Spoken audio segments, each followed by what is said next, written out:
नमस्कार दोस्तों, just for CSC में आप सबका स्वागत है। तो चलिए शुरू करते हैं आज का अपना वीडियो। अपने आज के इस वीडियो में हम जैन धर्म के बारे में चर्चा करेंगे, जिसके अंतर्गत जैन धर्म के सभी पहलुओं पर विस्तार से चर्चा की जाएगी। जैन धर्म को समझने से पहले आप सबको यह जान लेना होगा कि तीर्थंकर क्या होते हैं, क्योंकि जैन धर्म में इन सब का बहुत महत्वपूर्ण योगदान है। तो जैन धर्म में ज्ञान प्राप्त महात्माओं और जैन धर्म के संस्थापकों को तीर्थंकर के नाम से जाना जाता है। जैन धर्म में कुल 24 तीर्थंकर हुए हैं। अगर इस शब्द की बात की जाए तो इस शब्द की उत्पत्ति तीर्थ से होती है, जिसका अर्थ उस निमित्ता से है जो मनुष्य को संसार के भवसागर से पार उतारता है, मतलब पार लगाने वाला। इस दिशा में ऐसी स्थिति का निर्माण करना जिसमें मनुष्य व्यक्ति संसार के भवसागर से पार हो जाए, और ऐसा करने वाले को ही तीर्थंकर के नाम से जाना जाता है। स्पष्ट और सरल शब्दों में आप सब समझ सकते हैं कि तीर्थंकर ऐसे महात्मा महापुरुष होते थे जो मनुष्य को मोक्ष का मार्ग दिखाते थे, या मोक्ष को प्राप्त करने की दिशा में मनुष्य को आगे बढ़ने के लिए प्रेरित करते थे। तो जहाँ तक जैन धर्म की बात है तो इसमें 24 तीर्थंकर हुए हैं, जिनमें ऋषभदेव जैन धर्म के प्रथम तीर्थंकर थे। इन्हें जैन धर्म का संस्थापक भी माना जाता है, और ऐसा माना जाता है कि ऋषभदेव भारत के चक्रवर्ती सम्राट भरत के पिता होने के साथ साथ जम्बूद्वीप, जो कि उस समय के भारतवर्ष के लिए प्रयोग किया जाता था, उसके प्रथम चक्रवर्ती सम्राट भी थे। इतना ही नहीं, इन्हें पुराणों में नारायण का अवतार भी माना जाता है, और इनका प्रतीक चिन्ह सांड था। जैसा कि अभी हमने बात की कि जैन धर्म में 24 तीर्थंकर हुए हैं। इनमें से प्रथम 22 तीर्थंकरों का उल्लेख ऋग्वेद में तो मिलता है, लेकिन इसके संबंध में या इसकी प्रामाणिकता सिद्ध करने का कोई ठोस साक्ष्य उपलब्ध नहीं है। जब बात प्रामाणिकता की आती है तो इसमें सबसे पहला नाम आता है जैन धर्म के सेकंड लास्ट तीर्थंकर, मतलब 23वें तीर्थंकर परशवनाथ का, जो कि उस समय काशी के राजा अश्वसेन के पुत्र थे। यह बात हमें जैन ग्रंथ कल्पसूत्र से पता चलती है, जिनका विवाह प्रभावती से हुआ था, और 30 वर्ष की आयु में इन्होंने संन्यास धारण किया, और लगभग 83 दिनों के कठोर तप के बाद इन्हें ज्ञान की प्राप्ति, मतलब कैवल्य प्राप्त हुआ था। ज्ञान की प्राप्ति के पश्चात इन्होंने अपना सबसे पहला उपदेश या अपने धर्म की पहली दीक्षा अपनी माता वामा और पत्नी प्रभावती को दिया। इसी के साथ इन्होंने 4 महत्वपूर्ण सिद्धांत उपदेश, यहाँ कह सकते हैं कि महाव्रतों का भी प्रतिपादन किया, जिसमें अहिंसा, सत्य, अपरिग्रह मतलब संचय, अधिक मात्रा में धन का संचय न करना, और अस्थय मतलब चोरी न करना का प्रतिपादन किया। ध्यान रखना, इन्होंने केवल इन 4 ही उपदेशों या 4 ही शिक्षाओं का प्रतिपादन किया था। इसमें 5वीं शिक्षा का उल्लेख महावीर स्वामी के समय में मिलता है, जिन्होंने इन चारों में एक नया सिद्धांत ब्रह्मचर्य जोड़ा था। इतना ही नहीं, इन्होंने मतलब जैन धर्म के 23वें तीर्थंकर परशवनाथ ने अपने शिष्यों या कहें जैन भिक्षुओं को श्वेत वस्त्र पहनने के लिए कहा और साथ ही इन्होंने कायाक्लेश और तपस्या से मोक्ष प्राप्ति पर बल दिया। इनके अनुयायी निर्ग्रंथ कहलाते थे। इसी के साथ इन्होंने स्त्रियों को भी अपने धर्म में प्रवेश की अनुमति दी थी और इनका प्रतीक चिन्ह सर्प मतलब सांप था। अब चलिए जानते हैं महावीर स्वामी जी के बारे में। महावीर स्वामी, जिनके बचपन का नाम वर्धमान था, यह जैन धर्म के 24वें और अंतिम तीर्थंकर थे। इनका जन्म वैशाली के कुंडग्राम में लगभग 540 ईसा पूर्व में हुआ था। इनके पिता सिद्धार्थ वज्जी संघ के प्रमुख थे और माता त्रिशला वैशाली नरेश चेटक की बहन थीं। महावीर स्वामी जी का विवाह यशोदा से हुआ और इनकी एक पुत्री प्रियदर्शिना थी, जिसका विवाह जमाली से हुआ था। महावीर स्वामी जी या कहें वर्धमान 30 वर्ष की आयु में अपने माता पिता की मृत्यु के बाद अपने बड़े भाई नंदीवर्धन की अनुमति से संन्यास ग्रहण करते हैं।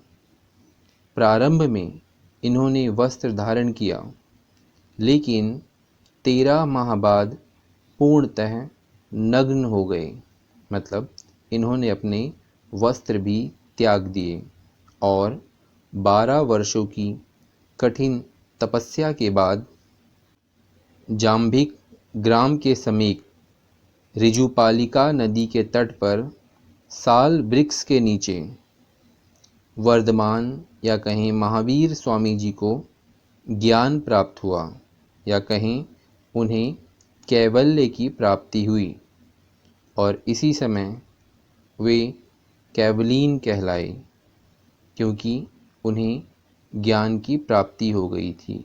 साथ ही साथ महावीर स्वामी जी को जिन के नाम से भी जाना जाता है। जिन का मतलब है विजेता। विजेता किस चीज़ पर? अपनी इंद्रियों पर विजय प्राप्त करने के लिए ही उन्हें इस नाम से संबोधित किया गया था। तो जैसा कि आप सब जानते हैं कि महावीर स्वामी जी के बचपन का नाम वर्धमान था, लेकिन इन्हें महावीर स्वामी इसलिए कहा जाने लगा क्योंकि ये पराक्रम दिखाने और साधना में काफ़ी अड़िंग थे। इतना ही नहीं, बंधन से मुक्त होने के कारण ही इन्हें निर्ग्रंथ भी कहा जाने लगा और इसी समय इनका धर्म जैन धर्म कहलाया। मतलब हम कह सकते हैं कि जैन धर्म के वास्तविक संस्थापक महावीर स्वामी जी थे। इन्होंने जैन धर्म के प्रचार प्रसार के लिए पावापुरी में जैन संघ की स्थापना की। महावीर स्वामी के प्रथम शिष्य उनके दामाद जम्माली बने और प्रथम महिला शिष्य चंपा थी। महावीर स्वामी ने जैन धर्म के प्रचार प्रसार लगभग 30 वर्षों तक किया और अंततः 72 वर्ष की आयु में महावीर स्वामी राजगृह के समीप पावापुरी में महाराज हस्तिपाल के सानिध्य में अपने शरीर को त्याग देते हैं। महावीर स्वामी की मृत्यु या उनके शरीर के त्याग को जैन मत में निर्वाण के नाम से जाना जाता है। तो आज के इस भाग में महावीर स्वामी के जीवन परिचय के बाद चलिए जानते हैं महावीर स्वामी की शिक्षाओं और उनके सिद्धांतों के बारे में आप सब यह जान लीजिए कि वे महावीर स्वामी ही थे, या कहें वह जैन धर्म ही था जिसके द्वारा सर्वप्रथम वर्ण व्यवस्था की जटिलता और कर्मकांड की बुराइयों को रोकने के लिए सकारात्मक प्रयास किया गया। जैन धर्म अहिंसा का पूर्ण रूप से समर्थन करता है। इसी कारण किसी भी प्रकार की हिंसा ना हो, इसीलिए जैन धर्म में युद्ध और कृषि कार्य वर्जित होते हैं। इसीलिए तो जैन धर्म में आपको अधिक मात्रा में व्यापारी और वाणिज्य से संबंधित लोग ही मिलेंगे। स्पष्ट रूप से हम कह सकते हैं कि जैन धर्म के कारण व्यापार और वाणिज्य को बढ़ावा मिला, जिसके कारण नगरों की संकल्पना संभव हो सकी। तो स्पष्ट रूप से यहाँ पर हम कनेक्शन देख सकते हैं जैन धर्म के माध्यम से किस प्रकार नगर सामने आए। साथ ही साथ आप सब यह भी जान लीजिए कि जैन धर्म में आत्मा के अस्तित्व को स्वीकार किया गया है, साथ ही साथ पुनर्जन्म के अस्तित्व को भी स्वीकार किया गया है, लेकिन ईश्वर के अस्तित्व को जैन धर्म में कोई स्थान नहीं दिया गया है। वैसे तो जैन धर्म में वर्ण व्यवस्था को मान्यता दी गई है और इसके तहत कहा गया है कि पूर्व जन्म के आधार पर ही हमारे कर्म निर्धारित होते हैं। जैन धर्म में देवताओं के अस्तित्व को स्वीकार किया गया है, लेकिन उन्हें जिन या कहें महावीर से नीचे का स्थान दिया गया है। चलिए अब जान लेते हैं महावीर स्वामी की शिक्षाओं के बारे में। महावीर स्वामी, जिनका प्रतीक चिन्ह सिंह मतलब शेर था, इन्होंने वेदों की प्रभुता को स्वीकार नहीं किया, लेकिन व्रत, उपवास और तपस्या पर अधिक बल दिया था इन्होंने। महावीर स्वामी के तप का उल्लेख जैन ग्रंथ अचरांग सूत्र में मिलता है। साथ ही साथ महावीर स्वामी ने अपने उपदेश प्राकृत भाषा में दिए, जो कि उस समय आम जनता की भाषा थी, या कहें आम जनता के द्वारा, सामान्य व्यक्तियों के द्वारा बोली जाने वाली भाषा थी, ताकि महावीर स्वामी जी के उपदेश अधिक से अधिक लोगों तक पहुंच सकें। महावीर स्वामी के 11 प्रमुख शिष्य थे, जिन्हें गणधर के नाम से जाना जाता है। तो जैसे कि अभी हमने बात की, जैन धर्म में पुनर्जन्म को स्वीकार किया गया है, इसीलिए पुनर्जन्म के कर्मफल को समाप्त करने और वर्तमान जन्म के कर्मफल से बचने हेतु महावीर स्वामी ने त्रिरत्न का सिद्धांत दिया। महावीर स्वामी ने बताया कि हमारी आत्मा को कर्म के बंधन से मुक्त करने के लिए ये त्रिरत्न बहुत आवश्यक हैं, बहुत उपयोगी हैं। इसलिए महावीर स्वामी ने इन्हें अपनाने के लिए कहा, जिसके अंतर्गत समक्य ज्ञान, समक्य दर्शन और समक्य आचरण या चरित्र शामिल हैं। समक्य ज्ञान का मतलब है वास्तविक ज्ञान को प्राप्त करना, तो वहीं समक्य दर्शन का मतलब है जैन महात्माओं और तीर्थंकरों में विश्वास रखना। बात करें समक्य चरित्र या आचरण की, तो इसके अंतर्गत 5 महाव्रतों का पालन करने की बात कही गई है। इस चीज को हम और विस्तार से समझ सकते हैं। समक्य ज्ञान वास्तविक ज्ञान को प्राप्त करने से संबंधित है। जैन धर्म के सिद्धांतों का ज्ञान ही वास्तविक ज्ञान है और इसे ही समक्य ज्ञान की संज्ञा दी गई है। इसमें 5 प्रकार का ज्ञान शामिल है, जिसमें मति, श्रुति, अवधि, मन प्राय और कैवल्य शामिल हैं। बात करें समक्य दर्शन की, तो जैन महात्माओं और तीर्थंकरों में विश्वास रखना, मतलब जैन महात्माओं और तीर्थंकरों के उपदेशों में पूर्ण रूप से विश्वास रखना ही जैन धर्म के अनुसार समक्य दर्शन है। तो वहीं समक्य आचरण या चरित्र के अंतर्गत हम 5 महाव्रतों का पालन करते हैं। इन 5 महाव्रतों में बताया गया है कि हमें अपने कर्म के अंतर्गत जैन सिद्धांतों को कैसे ढालना है, या कहें त्रिरत्न को अपने कर्म में कैसे परिवर्तित करना है। इसके लिए महावीर स्वामी ने हमें बताया कि इस समक्य चरित्र या कहें अपने चरित्र में परिवर्तन करने के लिए 5 महाव्रतों का पालन करना चाहिए, जिनमें शामिल हैं सत्य, अहिंसा, अस्तेय मतलब चोरी न करना, अपरिग्रह मतलब धन का संचय न करना, केवल आवश्यकता अनुसार जितना हो सके उतनी ही संचय को जरूरी मानना, और अंत में 5वां महाव्रत है ब्रह्मचर्य। आपको एक बात अवश्य ध्यान रखनी चाहिए, इन 5 महाव्रतों में शुरू के 4 महाव्रतों का निर्माण या कहें इनकी परिकल्पना पार्श्वनाथ जी ने की थी, जो कि जैन धर्म के अंतर्गत 23वें तीर्थंकर थे। अगर बात करें 5वें महाव्रत ब्रह्मचर्य की, तो इसे महावीर स्वामी जी के द्वारा जैन महाव्रतों में शामिल किया गया था, या कह सकते हैं इसका प्रतिपादन महावीर स्वामी जी के द्वारा किया गया था। वैसे तो इन 5 महाव्रतों को हम 2 भागों में बांट सकते हैं।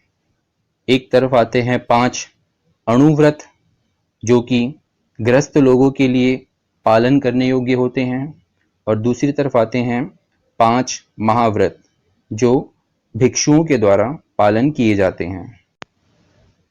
आगे हम बात करते हैं सयदवाद का सिद्धांत, या कहें अनेकांतवाद का सिद्धांत, या सप्तभंगीय सिद्धांत।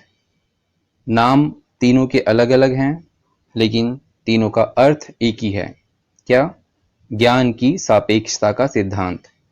इस सिद्धांत के अनुसार इस संसार की प्रत्येक वस्तु या कहें सभी वस्तुओं के अनेक पहलू हैं, लेकिन मनुष्य अपनी सीमित बुद्धि के कारण केवल उसके कुछ पहलुओं को ही जान सकता है। मतलब किसी वस्तु के विषय में हमारा निर्णय सापेक्ष होता है।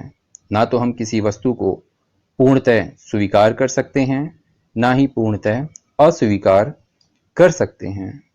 इस सिद्धांत में बताया गया है कि सभी विचार अंततः सत्य होते हैं, और पूर्ण ज्ञान केवल केवलीन के लिए ही संभव है। बात करें अनात्मावाद की, तो इसके अंतर्गत आत्मा के अस्तित्व को स्वीकार नहीं किया गया है, लेकिन पुनर्जन्म संभव है। साथ ही साथ अनित्यवाद में बताया गया है कि इस संसार की सभी वस्तुएं अनित्य हैं, मतलब कुछ समय बाद वे समाप्त हो जाती हैं। क्षणिकवाद का सिद्धांत भी कुछ हद तक अनित्यवाद के सिद्धांत से ही मिलता जुलता है, क्योंकि इसमें भी यही बताया गया है कि संसार की सभी वस्तुओं का अस्तित्व केवल क्षण भर के लिए होता है। आगे हम बात करेंगे जैन साहित्य के बारे में। तो जैसा कि आप सब जानते हैं, जैन साहित्य को आगम के नाम से जाना जाता है, जिसके अंतर्गत 12 अंग, 12 उपांग, 10 प्रकीर्ण, 6 छेद सूत्र, 4 मूल सूत्र और अनियोग सूत्र तथा नंदी सूत्र शामिल हैं। इन सभी को मिलाकर आगम कहते हैं, और इन्हीं का अध्ययन हम जैन साहित्य के अंतर्गत करते हैं। इन सभी के अध्ययन से पहले आप सबको यह जान लेना अति आवश्यक है कि जैन धर्म का प्राचीनतम ग्रंथ पूर्व कहलाता था और इनकी संख्या 14 थी। इन ग्रंथों में महावीर स्वामी जी के उपदेश मौजूद थे, लेकिन इन ग्रंथों की जानकारी केवल भद्रबाहु को थी, जो कि जैन धर्म के अंतर्गत दिगंबर संप्रदाय से संबंधित थे। और जब भद्रबाहु दक्षिण भारत चले गए तो उसके बाद मगध में जैन ग्रंथों का संकलन किया गया और इन्हें ही आगम के नाम से जाना जाता है। तो इस बात से एक चीज़ एकदम स्पष्ट हो जाती है और वह यह है कि इन सभी जैन ग्रंथों का संबंध केवल जैन संप्रदाय श्वेतांबर से संबंधित है, क्योंकि दिगंबर संप्रदाय के लोग केवल और केवल भद्रबाहु की शिक्षाओं में ही विश्वास रखते हैं और श्वेतांबर संप्रदाय के लोगों के द्वारा ही इन सभी ग्रंथों या कहें आगम का संकलन किया गया। तो चलिए एक एक करके इन सभी के बारे में जानकारी प्राप्त करते हैं। इनमें सबसे पहले हम बात करेंगे प्रमुख अंग की, जिनमें सबसे पहले आता है अचरांग सूत्र, जिसमें जैन भिक्षुओं के लिए नियमों का उल्लेख है। तो वहीं भगवती सूत्र महावीर स्वामी और जैन तीर्थंकरों की जीवनी का संकलन है, मतलब उनके जीवन से संबंधित महत्वपूर्ण घटनाएं भगवती सूत्र में संकलित की गई हैं। अगर बात करें नाय धम कहा सूक्त की, तो महावीर स्वामी जी की शिक्षाओं का संकलन इसमें मिलता है। तो वहीं उपास गदसाओ सूक्त में 10 जैन व्यापारियों की कथा का वर्णन किया गया है और इन सभी को सम्मिलित रूप से अंग के नाम से जाना जाता है, जिसकी संख्या कुल मिलाकर 12 है। इसके बाद नंबर आता है उपांग का। तो उपांगों का प्रतिपाद्य विषय प्राणी विज्ञान का वर्गीकरण, कला विभाजन, ब्रह्मांड का वर्णन, मृत्यु के बाद जीवन के बारे में जानकारी और खगोल विज्ञान आदि का संबंध उपांग से है, जिसकी संख्या भी 12 है। आगे हम बात करते हैं छेद सूत्र की, जिसके अंतर्गत निषेध, महानिषेध, व्यवहार, आचरण दशा, कल्प, पंचकल्प आदि को शामिल किया गया है और इसमें जैन भिक्षुओं के लिए उपयोग किए जाने वाली विधियों और नियमों का उल्लेख किया गया है।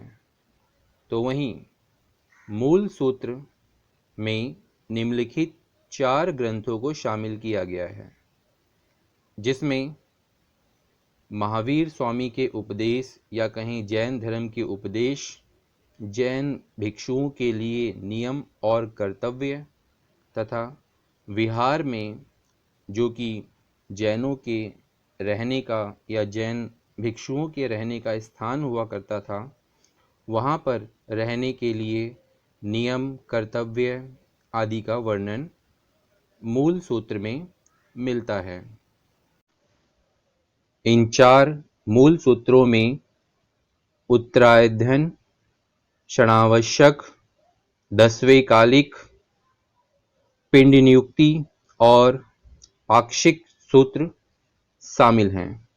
आगे हम बात करते हैं अनियोग सूत्र और नंदी सूत्र की, जिसमें जैन धर्म से संबंधित महत्वपूर्ण बातें बताई गई हैं जो कि जैन भिक्षुओं के लिए आवश्यक हैं, और इन दोनों ग्रंथों को जैन धर्म का विश्वकोश भी माना जाता है। जैन साहित्य को समझने के बाद अब चलिए जानते हैं जैन सभाओं या कहें जैन संगतियों के बारे में। जैन सभाएं या कहें जैन संगतियां, जैसा कि आप सब जानते हैं कि प्राचीन काल में दो जैन सभाएं हुई, जिनके अंतर्गत अनेकों प्रकार के जैन ग्रंथों का संकलन किया गया। इन जैन सभाओं में प्रथम जैन सभा लगभग 322 से 298 ईसा पूर्व के आसपास हुई, और यह सभा पाटलिपुत्र मतलब वर्तमान बिहार राज्य में आयोजित की गई। इस सभा की अध्यक्षता स्थूलभद्र, जो कि जैन धर्म के अंतर्गत श्वेतांबर संप्रदाय से संबंधित एक साधु संत या कहीं आचार्य थे, इन्होंने की थी। और इस समय मगध के शासक या कहीं जिस क्षेत्र में यह सभा हुई थी, वहाँ के शासक चंद्रगुप्त मौर्य थे। बात करें कि इस सभा में कौन से महत्वपूर्ण कार्य किए गए, तो इस जैन सभा में जैन ग्रंथों के 12 अंगों का संकलन किया गया। अंग कोई पार्ट ऑफ बॉडी नहीं है, बल्कि यह जैन ग्रंथ हैं जिन्हें अंग नाम से जाना जाता है। पहली जैन सभा में जैन धर्म को दो शाखाओं में विभक्त कर दिया गया। एक तरफ दिगंबर, जो कि पूरे अंबर को ही वस्त्र के रूप में धारण करते थे, मतलब इस संप्रदाय के लोग, दिगंबर संप्रदाय के लोग वस्त्र धारण नहीं करते थे। तो वहीं दूसरी तरफ श्वेतांबर, जो कि श्वेत वस्त्र मतलब सफ़ेद वस्त्र धारण करते थे। वहीं अगर बात करें हम दूसरी जैन सभा की, दूसरी जैन सभा 512 ईस्वी के आसपास वल्लभी नामक स्थान पर आयोजित की गई, और इस सभा की अध्यक्षता देवर्धि क्षमा श्रमण के द्वारा की गई। बात करें कि इस सभा में मुख्य रूप से कौन से कार्य किए गए, तो इस सभा में जैन ग्रंथों को अंतिम रूप से अर्ध मगधी प्राकृत भाषा में संकलित किया गया, या कहीं जैन ग्रंथों को लिपिबद्ध किया गया। इस सभा में ही 84 अंगों की संख्या निर्धारित की गई और 12 उपांगों का भी संकलन किया गया। जैन सभाओं के बाद अब चलिए जानते हैं जैन धर्म में विभाजन के बारे में, लेकिन उससे पहले आप सबको यह जान लेना चाहिए कि जैन धर्म के अंतिम तीर्थंकर या कहीं जैन धर्म के वास्तविक संस्थापक महावीर स्वामी जी के समय तक जैन धर्म में किसी प्रकार की गुटबाजी या कहीं विभाजन के लक्षण नज़र नहीं आते हैं। लेकिन ईसा की तीसरी शताब्दी के आसपास जैन धर्म दो गुटों में बट गया, जिसमें एक तरफ आते हैं दिगंबर संप्रदाय और दूसरी तरफ श्वेतांबर संप्रदाय। आखिर वह कौन से कारण थे जिनके परिणाम स्वरूप जैन धर्म में इतना बड़ा विभाजन हो गया? इसके लिए आपको समझना होगा कि जैन मुनि प्रमाण सागर ने अपनी पुस्तक जैन धर्म और दर्शन में बताया है कि जैन आचार्य भद्रबाहु ने अपने ज्ञान के आधार पर यह पता लगा लिया था कि उत्तर भारत, विशेषकर मगध के क्षेत्र में आगे आने वाले 12 वर्षों में भयानक अकाल पड़ेगा। या हम कह सकते हैं कि भद्रबाहु के समय में मगध में अकाल पड़ा था। भद्रबाहु एक जैन आचार्य थे, इसलिए उन्होंने अपने शिष्यों या कहीं जैन भिक्षुओं को इस भयानक अकाल से बचने के लिए दक्षिण भारत की ओर जाने के लिए प्रेरित किया, और जैन भिक्षु भद्रबाहु के नेतृत्व में दक्षिण भारत चले गए। इनके साथ मौर्य शासक चंद्रगुप्त मौर्य भी चला गया, और यह शाखा दिगंबर कहलाई, क्योंकि इस शाखा के लोग या भिक्षु या कहीं जैन सन्यासी वस्त्र धारण नहीं करते थे, बल्कि वे लोग पूरे अंबर, पूरे आकाश को ही वस्त्र के रूप में मानते थे और पूर्णतः नग्न अवस्था में रहते थे। तो वहीं दूसरी तरफ कुछ जैन भिक्षु अभी भी स्थूलभद्र, जो कि जैन धर्म के एक अन्य आचार्य या कहें सन्यासी थे, उनके नेतृत्व में उत्तर भारत में ही रह गए और भयानक अकाल के परिणाम स्वरूप उनके जीवन यापन में अनेकों परिवर्तन आए, जिसके परिणाम स्वरूप इन्होंने अपनी क्रियाएं मंद कर दी, साथ ही साथ श्वेत वस्त्र धारण कर लिया। इसीलिए इन्हें श्वेतांबर के नाम से भी जाना जाता है। 12 वर्ष की समय अवधि के बाद जब दक्षिण भारत गए हुए जैन भिक्षु वापस उत्तर भारत की ओर आते हैं, तो वह देखते हैं कि उत्तर भारत में जो भिक्षु रुक गए थे उन्होंने श्वेत वस्त्र धारण कर लिया। इस कारण दक्षिण भारत से आने वाले भिक्षुओं ने उत्तर भारत में जो उसमें मौजूद भिक्षु थे उनका विरोध किया। उनको समझाया कि कृपया करके आप महावीर स्वामी की परंपरा को अपना लें, लेकिन भिक्षु राजी नहीं हुए, जिसके परिणाम स्वरूप जैन धर्म में दो संप्रदाय, दिगंबर और श्वेतांबर संप्रदाय सामने आते हैं, जिसमें दिगंबर संप्रदाय के लोग नग्न अवस्था में रहते हैं, तो वहीं श्वेतांबर संप्रदाय के लोग श्वेत वस्त्र धारण करते हैं। बात करें दिगंबर संप्रदाय की, तो इस संप्रदाय के जैन भिक्षु या सन्यासी वस्त्र नहीं पहनते। यहाँ तक कि दिगंबर मत में तीर्थंकरों की प्रतिमा भी पूर्णतः नग्न बनाई जाती है। उन प्रतिमाओं में किसी प्रकार का कोई श्रृंगार नहीं किया जाता। दिगंबर संप्रदाय भी दो भागों से बटकर 3 भागों में विभाजित हो गया। एक तरफ तारण पंथ, उसके बाद दिगंबर 13 पंथ और फिर अंत में 20 पंथ। ये 3 भाग दिगंबर संप्रदाय से संबंधित हैं। तो वहीं अगर हम बात करें श्वेतांबर संप्रदाय की, तो इस संप्रदाय के जैन भिक्षु या सन्यासी श्वेत वस्त्र, सफ़ेद वस्त्र धारण करते हैं। जैन तीर्थंकरों की प्रतिमा, धातु की आँख, कुंडल आदि सहित श्रृंगार पर बल देते हुए बनाई जाती हैं। श्वेतांबर संप्रदाय भी 2 भागों में बटा हुआ है।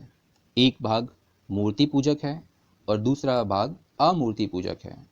मूर्ति पूजक मतलब तीर्थंकरों की मूर्ति बनाकर उनकी पूजा की जाती है। जैसा कि आप सब देख सकते हैं, जैन तीर्थंकरों की अनेकों मूर्तियां बनी होती हैं, वो इसी से संबंधित होते हैं। तो वहीं अमूर्ति पूजक श्वेतांबर संप्रदाय जैन तीर्थंकरों की मूर्ति की पूजा नहीं करते, बल्कि द्रव्य की पूजा की जगह वह भाव पूजा में विश्वास रखते हैं। किसी पदार्थ की पूजा नहीं, मन से, अंतरात्मा से पूजा को वह अधिक परिपक्व मानते हैं और मोक्ष का उत्तम साधन मानते हैं। अमूर्ति पूजक को भी 2 भागों में विभाजित किया जाता है, जिसमें एक है स्थानकवासी, जिसके संस्थापक लवजी थे। इसमें ईश्वर को निराकार माना गया है। तो वहीं दूसरी तरफ है श्वेतांबर 13 पंथ। ये 2 अमूर्ति पूजक श्वेतांबर संप्रदाय से संबंधित हैं। वीडियो के अंत में चलिए जान लेते हैं दिगंबर संप्रदाय और श्वेतांबर संप्रदाय में क्या क्या भिन्नताएं पाई जाती हैं। वैसे तो अधिकांश आपको पता चल ही गई होंगी कि जहां दिगंबर संप्रदाय के संस्थापक भद्रबाहु थे, तो वहीं श्वेतांबर संप्रदाय के संस्थापक स्थूलभद्र थे। श्वेतांबर वालों ने श्वेत वस्त्र धारण कर लिया था, जबकि दिगंबर वालों ने शरीर पर कोई वस्त्र धारण नहीं किया था। श्वेतांबर में स्त्रियों को भी निर्वाण मतलब ज्ञान का अधिकार था, तो वहीं दिगंबर में ऐसा कोई अधिकार स्त्रियों को नहीं दिया गया था। दिगंबर संप्रदाय में काया क्लेश पर अधिक जोर दिया जाता था, तो वहीं श्वेतांबर में भोजन ग्रहण करने में कोई परहेज नहीं होता था। जहां एक तरफ श्वेतांबर संप्रदाय जैन साहित्य को मानते हैं, तो वहीं दिगंबर संप्रदाय केवल और केवल भद्रबाहु की शिक्षाओं पर ही अधिक विश्वास करते हैं। ऐसी भी मान्यता है कि श्वेतांबर संप्रदाय में ऐसा माना जाता है कि महावीर स्वामी का विवाह हुआ था, तो वहीं दिगंबर संप्रदाय के लोग मानते हैं कि उनका विवाह नहीं हुआ था। अंतिम अंतर आप जान लीजिए कि जहां एक तरफ श्वेतांबर संप्रदाय को मानने वाले जैन भिक्षु सन्यासी जैन धर्म के 19वें तीर्थंकर मल्लीनाथ को स्त्री मानते हैं, तो वहीं दूसरी तरफ दिगंबर संप्रदाय को मानने वाले इन्हें पुरुष मानते हैं। इसके बाद हम बात करेंगे जैन धर्म के योगदान या प्रभाव के बारे में, मतलब राजनीति, समाज, धर्म और संस्कृति पर जैन धर्म का क्या प्रभाव पड़ा, जिसके अंतर्गत सबसे पहले हम जानेंगे जैन धर्म के राजनीतिक प्रभाव के बारे में। इसके परिणाम स्वरूप अहिंसा के प्रसार के कारण युद्ध की प्रवृत्तियों में कमी आई, समाज में शांति व्यवस्था का वातावरण स्थापित हुआ और जैन साहित्य और भवन आदि के परिणाम स्वरूप इतिहास के अध्ययन के स्रोतों में वृद्धि हुई। तो वहीं दूसरी तरफ जैन धर्म के सामाजिक प्रभाव में हम जानेंगे कि जैन धर्म के परिणाम स्वरूप समाज में समानता की भावना का विकास हुआ। इसी के परिणाम स्वरूप जातिवाद का बंधन समाज में ढीला पड़ने लगा तथा जैन धर्म के अंतर्गत अनेकों समाज सेवी संस्थाएं, संगठन स्थापित हुए, जिन्होंने समाज की भलाई के लिए बढ़ चढ़कर काम किया। इसके बाद हम जानते हैं जैन धर्म के सामाजिक प्रभाव के बाद धार्मिक प्रभाव की। तो धार्मिक दृष्टिकोण से तात्कालिक हिंदू धर्म में सरलता आने लगी, क्योंकि जैन धर्म के विकास से पहले हिंदू धर्म काफ़ी जटिल था। कर्मकांड, यज्ञ आदि काफ़ी जटिल रूप से किए जाते थे और इसी के परिणाम स्वरूप हिंदू धर्म काफ़ी खर्चीला भी हो गया था। जैन धर्म के प्रभाव से ही यज्ञ, बलि और कर्मकांड आदि को निरुत्साहित किया गया, इनकी प्रवृत्तियों में कमी आई। इसके बाद हम बात करते हैं जैन धर्म के सांस्कृतिक प्रभाव के बारे में।